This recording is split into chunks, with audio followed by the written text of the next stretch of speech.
नमस्कार, मी शामराव मोकाशी. मुंबईतील सर्व रिक्षा टॅक्सी चालकांनी हा व्हिडिओ ऐका.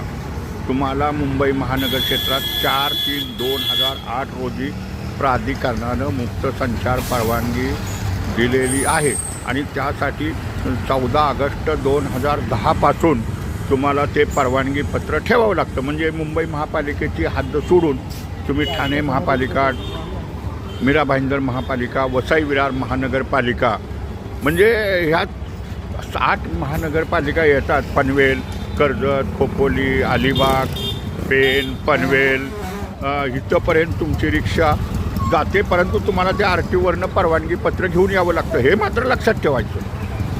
परवानगी पत्र तुमच्याकडं ते गाडीत ठेवावंच लागतं. मग ते मीरा भाईंदरची रिक्षा असली तरी त्यांनी ठेवायचं आहे. वसई विरारची रिक्षा असेल आणि त्याने मुंबईत आले किंवा मीरा भाईंदरच्या हद्दीत आले तरी ते हवालदार कारवाई करतात. हे मात्र लक्षात ठेवायचं आहे. आणि मीटरनंच हा व्यवसाय करायचा असतो.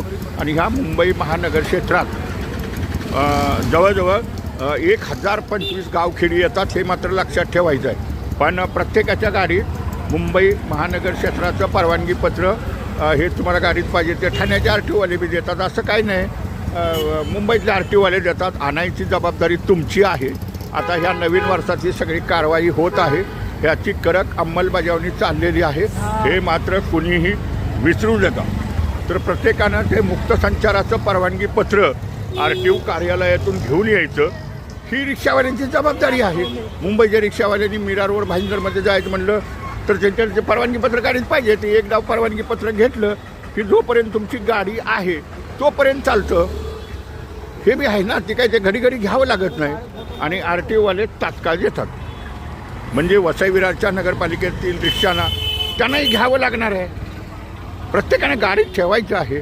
आणि तुमच्यावर जर तो मग पेपर नसला तर मग तुमच्यावर कारवाई होते. हे मात्र विसरू नका.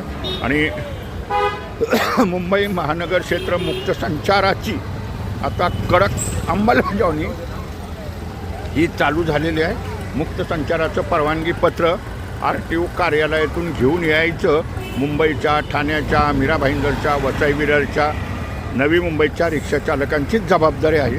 एकमेकाच्या नगरपालिकेच्या हद्दीत मुक्त संचार करण्यासाठी त्या पत्रकात लिहिलेलं आहे कुठली कुठली गावं येतात. हे मात्र रिक्षावाल्यांची जबाबदारी आहे. जर तुमच्याकडे नसलं, हवालदारानं पकडलं की मग ते फाईन मारतात. धन्यवाद. शेअर करा.